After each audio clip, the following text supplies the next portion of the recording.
Hello, I'm Brigantia Blackbird of Blackbird's Brew. Happy Friday, and welcome to Storyteller's Corner. This week we're going to talk about The Englishman Who Went Up a Hill But Came Down a Mountain. This film came out in 1995 with Hugh Grant in the lead. It's set in Wales, 1917, a time when World War I was still going strong. Hugh Grant plays Mr. Anson, and along with Mr. Garrett, their job is to survey the terrain as part of the war effort. This brings them to a small Welsh village that lives in the shadow of the first mountain in Wales, Farangarrow. Or is it a mountain? The whole conflict of this story revolves around the question of whether Farangarrow is a hill or a mountain, and in order to count as a mountain on the map, it must be at least 1,000 feet. Anything less, and not only was Farangarrow not a mountain, but it wasn't going to appear on the map at all. And then lo and behold, they do their measurements, and Farangarrow came in at 984 feet. Cue the disbelief and outrage from the villagers.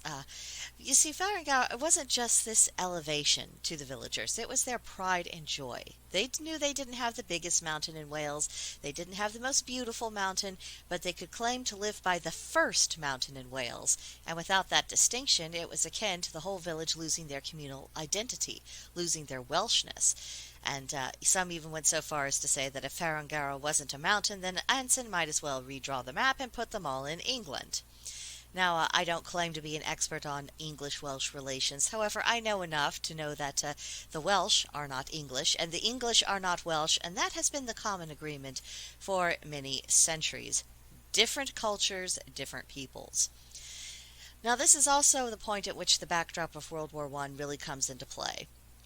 People were exhausted. The community was strained. The men were off in the trenches and they were fighting the war, or they were consigned to the mines to dig for the coal that was necessary to maintain society and to support the war effort. It was an existence of loss and hardship with no end in sight, and people just couldn't take another blow.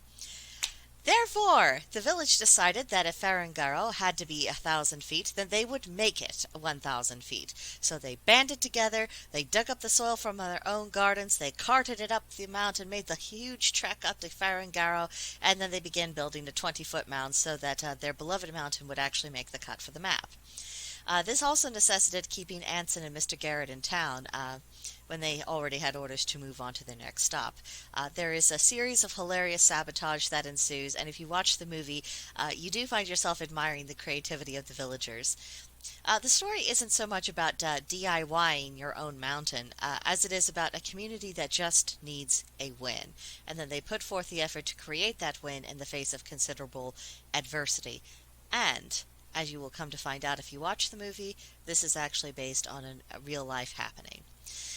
So, honestly, this is why I like watching this movie in the spring. It's inspirational to get up and create something, but the theme of the movie is also why I wanted to put a spotlight on it.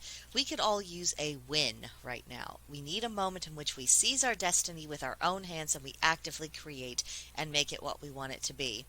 Hopefully stories like The Englishman Who Went Up a Hill But Came Down a Mountain can help inspire and motivate us.